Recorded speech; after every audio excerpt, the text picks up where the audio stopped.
আমি সকলোতকৈ ইজি লাইফটো বিচাৰোঁ বিশেষকৈ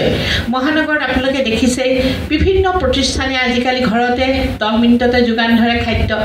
বা বিভিন্ন আমাৰ ষ্ট্ৰীট ফুড হৈছে সকলোৱে এই ধৰণে খাবলৈ অকণমান কম সময়তে বেয়া পায় ওলাই যায় আৰু সেইখিনি ভাল পায় খায় বিভিন্ন ৰঙেৰে ৰঙীন কৰি তোলা চিকেন লালিপপে কওক আপুনি চিকেন টিক্কাই কওক এইবিলাক খায় তেওঁলোকৰ খাদ্যাভাসটো যি মুখৰ জুতি সেই মুখৰ জুতিৰ কাৰণে তেওঁলোক আসক্ত হৈ পৰে এইখিনি হ'ল তেওঁলোকৰ স্বাস্থ্যৰ কাৰণে কিমান ক্ষতিকাৰক যেতিয়া তেওঁলোকে গম পায়গে সেই সময়লৈকে বহুত দেৰি হৈ যায় আজি কেইমাহমানৰ আগতে এজন অভিভাৱকে কিবা কথা প্ৰসংগত তেখেত আহিছিল আমাৰ বিভাগলৈ তেখেতে কৈছিল যে মোৰ মাত্ৰ 34 বছৰীয়া ল'ৰাটোৰ মানে কোনো ধৰণৰ কোনো মদ মাংস তেনেকুৱাৰ প্ৰতি আসক্ত নাই কিন্তু তাৰ ফেটি লিভাৰ তেতিয়া মই কৈছিল নন এলকহলিক যিটো আমি ফেটি লিভাৰ বুলি কওঁ তেতিয়া তেখেতে কৈছিল যে তেখেত আৰু তেখেতৰ পত্নী দুয়োজন কৰ্মব্যস্তৰ কাৰণে ল'ৰাজনক আগতে ৰেচিডেঞ্চিয়েল স্কুলত থৈছিল তাৰপিছতো তেওঁ 12ৰ পিছত তেওঁ বাহিৰতে পঢ়া শুনা কৰিছে গতিকে তেওঁ ঘৰুৱা খাদ্যতকৈ বেছি আসক্ত হৈ পৰে বাহিৰৰ খাদ্যৰ প্ৰতি হয়নে আৰু এইবিলাকে কি কৰে আমাৰ শৰীৰটো একেবাৰে সুৰক্ষা প্ৰদান নকৰে সেয়া হ'ল আমাৰ মহানাগৰিকৰ জীৱনৰ কথা বৰ্তমান জীৱনশৈলীৰ পৰিৱৰ্তনে আমাৰ সকলোতে যিহেতু পৰিৱৰ্তন হৈছে জীৱনশৈলীও পৰিৱৰ্তন হৈছে আৰু সেইবিলাকে আমাৰ নতুন প্ৰজন্মক কোন দিশলৈ লৈ গৈছে সেয়া আপোনালোক সকলোৱে জ্ঞাত এই বিষয়ে মই নকওঁ কিন্তু আমাৰ গ্ৰাম্য জীৱনতো ইয়াৰ প্ৰভাৱ পৰিছে আপোনালোকে জানে এই অলপ আগতে কৈছে আজিকালি আমি কিমান সোনকালে আমি খাদ্য প্ৰস্তুত কৰি ল'ৰালৈকে দিব পাৰোঁ বা আগতে কিনি থৈ অহা যিটো ক'লে মচুৰ দাইলৰ আগতে আমি দেখিছিলোঁ আমাৰ আইতামাহঁতে খুব ভালকৈ ধুই পখালি সেইখিনি কৰি মচুৰ দাইলৰ পিটিকাটো বনাই ভাপত দিয়ে সেইবিলাক আছিলে আলু পিটিকা আছিলে আমাৰ যিবিলাক থলুৱা খাদ্য সেইবিলাক যথেষ্ট আমাৰ স্বাস্থ্যৰ কাৰণে উপকাৰীয়ে নহয় বৰঞ্চ আমাৰ জীৱনৰ কাৰণে অতি লাগতিয়াল কিন্তু সেয়া আজিকালি সম্ভৱ নহয় কাৰণ এই কাৰণেই যে তেওঁলোকে ওচৰৰ পাজৰে দেখি আহিছে আজি আমি যিখিনি বজাৰত থকা শাক পাচলি সেই শাক পাচলিৰ আমাৰ মাজে মাজে আমাৰ এগ্ৰিকালচাৰ ডিপাৰ্টমেণ্টৰ লগতো আমাৰ বহুত কেইখন আলোচনা হৈছে আমি এজ এ লাইন ডিপাৰ্টমেণ্ট আমাৰ ফালৰ পৰা কৰা হৈছে কিন্তু তথাপিতো আমি কোনেও ক'ব নোৱাৰোঁ যে আমি যিটো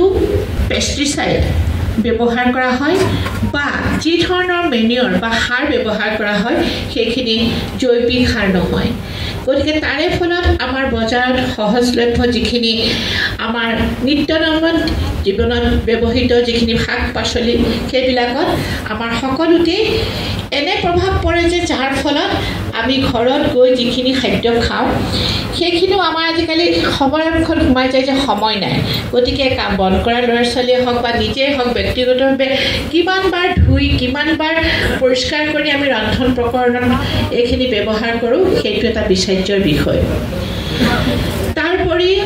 আমি যিটো হেল্থ এণ্ড হাইজিন মেইনটেইন কৰিব লাগে সেই হেল্থ এণ্ড হাইজিন মেইনটেইনৰ ক্ষেত্ৰত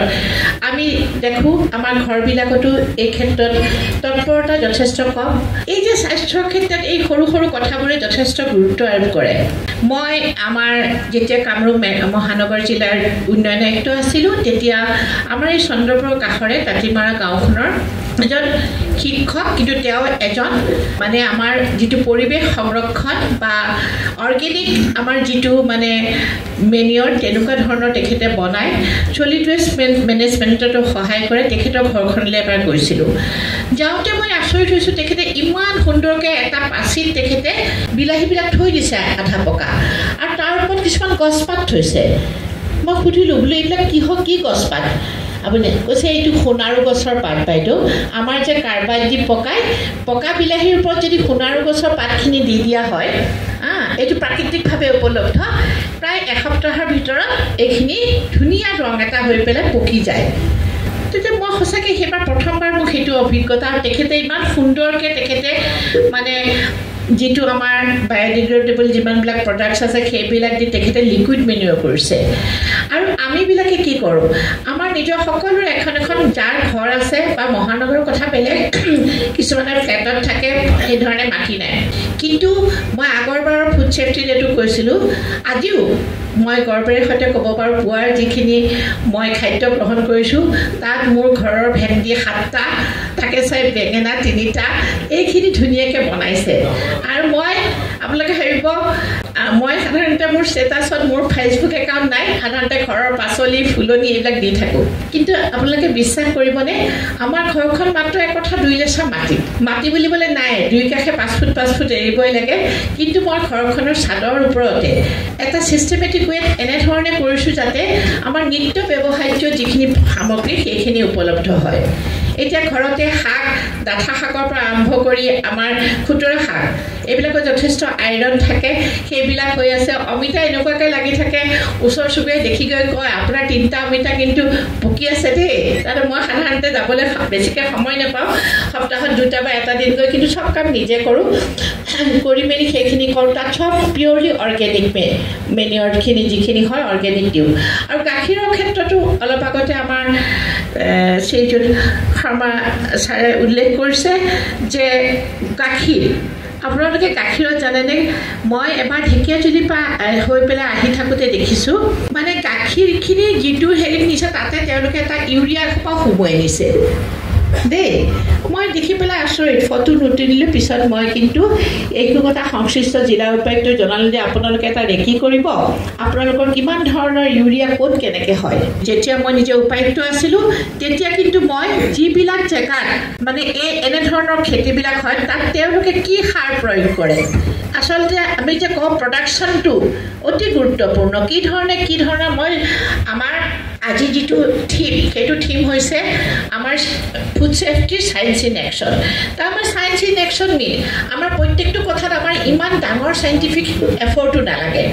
আমাৰ সাধাৰণ জ্ঞানখিনি হ'লেও যথেষ্ট আজি বাতৰি কাগজৰ পৃষ্ঠাৰ যিটো নিউজ যে 100ৰো অধিক আক্ৰান্ত হৈছে সেইটো সঁচাকৈ আজি খাদ্য সুৰক্ষা দিৱসৰ কাৰণে অত্যন্ত দুখজনক খবৰ আমি সকলোৱে দেখিছোঁ এয়াই নহয় আমাৰ নামঘৰ বা বিভিন্ন আমাৰ যিবিলাক সকাম সভা হয় তাৰ এনেধৰণৰ প্ৰসাদ খাই সাধাৰণতে অসুস্থ হৈ পৰে কিন্তু ইয়াৰ কাৰণ কি সেইকাৰণে আমাৰ সজাগতাটোৰ খুবেই প্ৰয়োজন আমাৰ গাঁৱৰ যিখিনি সামাজিক ব্যক্তি আছে অগ্ৰণী ব্যক্তি আছে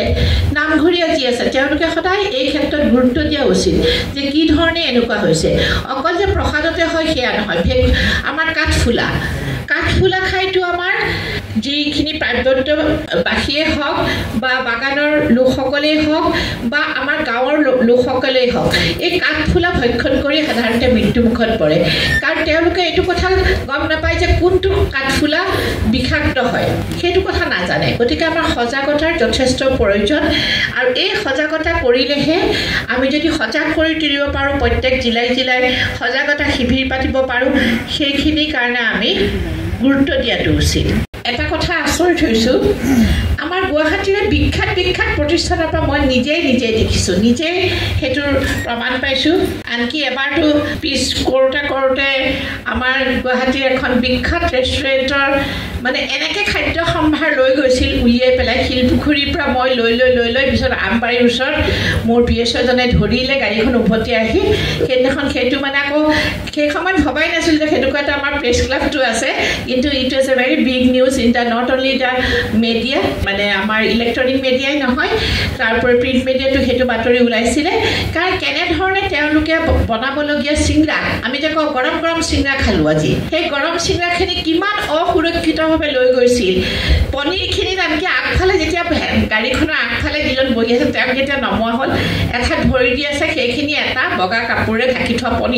পনীৰৰ টোপোলা সেই হেণ্ডিমেনজনে ভৰি দি পেলাই আহিছে আৰু যিখিনি মিঠাই সেইখিনিত বাতৰি কাগজ দি আকৌ সেই বনাই লৈ যোৱা চিংৰাবিলাকে ঢাকি দিছে তেওঁলোক পল্টন বজাৰলৈ গৈছিল গাড়ীখন যোনখন ৰেষ্টুৰেণ্টলৈ গৈছিল আজি মই নকওঁ কিন্তু কি হৈছে ইমান আমাৰ সমাৱেশ হৈ আছে সেই সময়ত প্ৰায় 9:45 পৰা 10টা বজাৰ ভিতৰত হ'ব কাৰণ মই তেতিয়া উপায়ুক্ত কাৰ্যালয়ৰ কাৰণে সেইফালে সেইটো ৰাস্তাত গৈছিলোঁ গতিকে ইমান অসুৰক্ষিতভাৱে নিয়া সকলোৱে দেখিছে, কিন্তু কোনো এজন নাগৰিকে গাড়ীখন ৰখোৱাৰ কথা চিন্তা কৰা নাই। এনেকুৱা ব্যক্তি সজাগ হ'ব নালাগে যে এসোপা বগা চিংৰা কাগজখন উৰি উৰি গৈ আছে বতাহত, সেইকাৰণেহে মই দেখা পালোঁ। গতিকে লগে লগে সেইদিনাখন তেতিয়া director joint director health service আছিলে ডক্টৰ বোধয় গণেশ শইকীয়া, আৰু আমাৰ ফুড ছেফটি অফিচাৰ তালৈকে মতাই নি সেই গোটেইখিনি বস্তু আমি চিল কৰি, তাৰোপৰি আমাৰ বিভাগীয় যিটো আপোনালোকে জানে আগতে 1954 এডাল্ট্ৰেশ্যন এক্ট আছিলে, 2006 আমাৰ ফুড ছেফটি ষ্টেণ্ডাৰ্ডছ এক্ট হয়, সেই অধীনত তেখেতসকলক কাৰণে পেনাল্টি দিয়া হ'ল। কিন্তু যেতিয়া গম পালোঁ কোনখন ৰেষ্টুৰেণ্টলৈ লৈ গৈছে আচৰিত হৈছিলোঁ। তাৰোপৰি যোৱা বছৰ অসমৰে এখন বিখ্যাত বেকাৰী, তেওঁলোকৰ পৰা মানে মোৰ সৰু ল'ৰা বাহিৰত আছে থাকে, সি কিন্তু সেই কেকটো খুব ভাল পায়, চকলেট কেক অনা হ'ল। আনি পেলাই সি দুটা থৈ দিছে লৈ যাবলৈ বুলি, আৰু এটা আমাৰ ঘৰত কাটি খাবলৈ লওঁতে তাৰ ভিতৰত কি ওলাইছে পঁইতাচোৰা। আমি ফটো তুলি পেলাই মই নেটৰ পৰা নম্বৰ চাই ফোন কৰিলোঁ, তেওঁলোকে ক'লে যে যুক্তি এটা দিলে ঠিক এনেকুৱা দিনতে যে ঈদৰ বন্ধত সকলোবিলাক ঘৰলৈ গৈছে, গতিকে কিন্তু সেই বুলি যে আপুনি পঁইতাচোৰা সোমাই থকা পঁইতাচোৰাটো সাধাৰণতে আমি চায়েন্সতো দেখিছিলোঁ পটককৈ মানে ভাঙি পেলাই নাযায় বা অলপ তেওঁলোকৰ ঠিক লেয়াৰ এটা থাকে, গতিকে তাত মানে মিলি নাযায়। তেনেকুৱাটো কেক যোগান ধৰি মানুহৰ মাজত খুওৱাৰ অধিকাৰ কাৰো নাই। গতিকে মই ভাবোঁ আমাৰ খাদ্য সুৰক্ষা বিষয়াসকলে, মই তেতিয়াও কৈছোঁ এতিয়াও কৈছোঁ, আমাৰ এজ পাৰ এক্ট আমাৰ কেইখনমান হোটেলৰ সুন্দৰ সুন্দৰ মেগা কিটচেন আছে, মই নিজেও দেখিছোঁ ভালকৈ মেইনটেইন কৰে। কিন্তু কিছুমান আমাৰ এনেকুৱা দোকান আছে, অকল গুৱাহাটী মহানগৰীয়ে নহয় বিভিন্ন দোকানত, তাৰ পিছফালে গৈ পেলাই আপুনি দোকানৰ সন্মুখত সজাই থোৱা সুন্দৰ চেল্ফটোৰ সেইখিনি খাবলৈ আপোনাৰ মন নাযাব, কি ধৰণে কি পৰিৱেশত তেওঁলোকে বনায়। গতিকে আমাৰ খাদ্য সুৰক্ষা বিষয়াসকলেও তেওঁলোকৰ ক্ষেত্ৰ ভিত্তিক এনালাইচিছ ৰিপৰ্ট যিটো দায়িত্ব সেইটো সুন্দৰভাৱে পালন কৰাৰ প্ৰয়োজন। আৰু লগে লগে আমাৰ সচেতন ৰাইজ, যাৰ ওপৰতে সকলো নিৰ্ভৰ কৰে, কাৰণ সকলো কথা চৰকাৰে কৰি দিব নোৱাৰে। আমি এটা সজাগতাৰ সৃষ্টি কৰিব যত্ন কৰোঁ সকলো ক্ষেত্ৰতে, কিন্তু চৰকাৰৰ ইনভলভমেণ্ট নাপাব পাৰে। এনেকুৱা ক্ষেত্ৰত আপোনালোকে নিজেই গ'ল, নিজেই দেখিলে, গৈ পেলাই লগে লগে আপোনালোকে জনাওক সংশ্লিষ্ট কৰ্তৃপক্ষক, এইটোৰ কিন্তু দায়িত্ব আপোনালোক সকলোৰে। আমি আজিকালি যিবোৰ পাচলি খাওঁ, মই সকলো পাচলিৰ কথা নকওঁ, কিমান বেয়া ধৰণৰ পাচলি খাওঁ সেয়া আমাৰ মাজতে এনালাইচিছ হৈছিলে। তেতিয়া আমি কেইখিনি জেগাত আমাৰ এইফালে কামৰূপৰ পৰা আৰম্ভ কৰি লগতে উজনিৰো আমি চাইছিলোঁ, ইমানেই বেছি তাত আমাৰ মেনিউৰটো দিয়াৰ পাৰ্চেণ্টেজটো এনালাইচিছ কৰি দেখা গ'ল। সেইখিনি ক্ষেত্ৰত আমাৰ বিভাগীয়ভাৱে ব্যৱস্থাও লোৱা হ'ল। এগ্ৰিকালচাৰ আৰু হৰ্টিকালচাৰ ডিপাৰ্টমেণ্টে এইখিনি ক্ষেত্ৰত তেখেতসকলে নিজৰ ফালৰ পৰা ল'লে। কিন্তু আপুনি আচৰিত হ'ব, আমি যে খাওঁ মাছ, আমি জঁপিয়াই থকা মাছবোৰ আমি ভাবোঁ যে এইবিলাক লোকেল মাছ, ফিচাৰী মাছ খুবেই ভাল পায়, কিন্তু সেই মাছতো কি খুৱায়, আমাৰ কেইখনমান ডিষ্ট্ৰিক্ট বিখ্যাত, তাত ইউৰিয়া দিয়ে মাছবিলাকৰ, যাতে এটা সৰু 250 গ্ৰাম মাছ ছমাহত যাতে 2.5 কেজি হ'ব পাৰে, তাৰ কাৰণে তেওঁলোকে ইউৰিয়া খুৱায়। আৰু সেয়া কিমান বিপদজনক আপোনালোকে নিজেই চাওক। কলত কাৰ্বাইড দিয়ে। খাদ্য সুৰক্ষা বিষয়াসকলে আন্তৰ্জাতিকভাৱেও এইটো স্বীকৃত, সেয়া হৈছে check, chill, clean, cook and cross contamination. এই 5টা চিৰ ওপৰত গুৰুত্ব দিবই লাগিব, কাৰণ আপোনালোকে স্বাস্থ্য সুৰক্ষা বিষয়াৰ নামটো বা এটা সুৰক্ষা আয়ুক্তালয় যিটো আছে, খাদ্য সুৰক্ষা আয়ুক্তালয়, এইটোৰ কথাই হৈছে যে আপোনালোকে নিৰন্তৰভাৱে আপোনালোকে লক্ষ্য ৰাখিব লাগিব যাতে আমি এখন স্বাস্থ্যৱান সমাজ গঢ়িব পাৰোঁ লাগে। আৰু সেই ক্ষেত্ৰত মই ভাবোঁ ভৱিষ্যত দিনত আমাৰ খাদ্য সুৰক্ষা আয়ুক্তালয়ৰ এক গুৰুত্বপূৰ্ণ ভূমিকা গ্ৰহণ কৰিবলগীয়া আছে।